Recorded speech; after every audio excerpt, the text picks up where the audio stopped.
A kú déédé àsìkò yìí. Kókó inú ìwé ìròyìn la mú wá fún yín láti inú àwọn ìwé ìròyìn ilé wa. Orúkọ tèmi ni Ọmọgbémisọ́lá ọmọ Alọ́gọ̀madẹ̀. Ọwọ́ adarí ikọ̀ ọlọ́pàá ti ìlú Èkó ti rẹ́ ènìyàn 23 mú fún onírúurú ẹ̀sùn tí ó ní í ṣe pẹ̀lú jàgídíjàgan lákòókò ìdìbò tí ó wáyé lópin ọ̀sẹ̀ tó kọjá.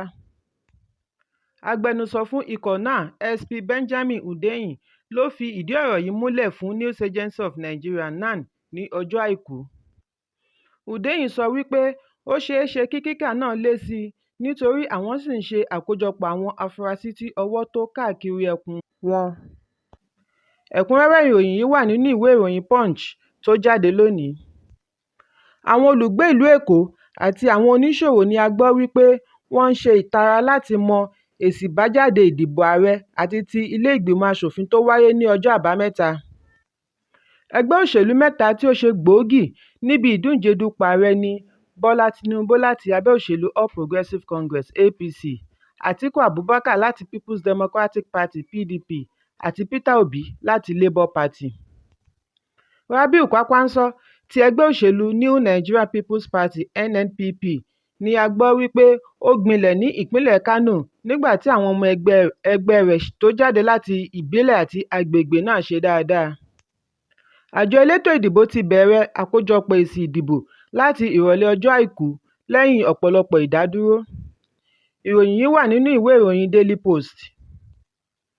Àjọ elétò ìdìbò Independent National Electoral Commission (INEC) ti fajúro sí àhesọ wípé wọ́n ń ṣe lòdì sí ẹ̀rọ ìdìbò wọn. Àjọ náà sọ wípé lóòótọ́ ìdíwọ́ díẹ̀díẹ̀ ṣẹlẹ̀ pẹ̀lú ẹ̀rọ ìdìbò, ṣùgbọ́n èyí kò kọlu èsì ìdìbò tí ó wà lórí ẹ̀rọ náà. Festus Okoye, tí í ṣe National Commissioner, Information and Voter Education, ló sọ eléyìí nínú àtẹ̀jáde rẹ̀ wípé àwọn kùdìẹ̀kudiẹ tí a mọ̀ sí technical issues ló ṣẹlẹ̀ lákòókò ìdìbò tí àwọn sì ti ṣe àtúnṣe rẹ̀. Ó wáá fi dá gbogbo ọmọ orílẹ̀-èdè lójú wípé èsì láti ibùdó ìdìbò kò lè yingi pẹ̀lú èyí tí ó wà lórí ẹ̀rọ. Àkàgbádùn ìròyìn yìí wà nínú ìwé ìròyìn The Nation tó jáde lónìí. Àjọ elétò ìdìbò ti ìpínlẹ̀ Rivers ti kéde wípé àtúnṣe ìdìbò yóò wáyé ní ibùdó ìdìbò 7 ní agbègbè Degema ní ìpínlẹ̀ náà. Ìkéde yìí wáyé látàrí àìrí ohun èlò ìdìbò ní àwọn agbègbè bíi Tombia àti Bakana, ní èyí tí ó fa kí ìdìbò má wáyé ní ọjọ́ Àbámẹ́ta. Okoye, nígbà tí ó ń bá àwọn akọ̀ròyìn sọ̀rọ̀, fi ìdí rẹ̀ múlẹ̀ wípé òun ti gba àṣẹ láti olú iléeṣẹ́ wọn ní Àbújá láti ṣe ètò ìdìbò mìíràn láàrin wákàtí 24.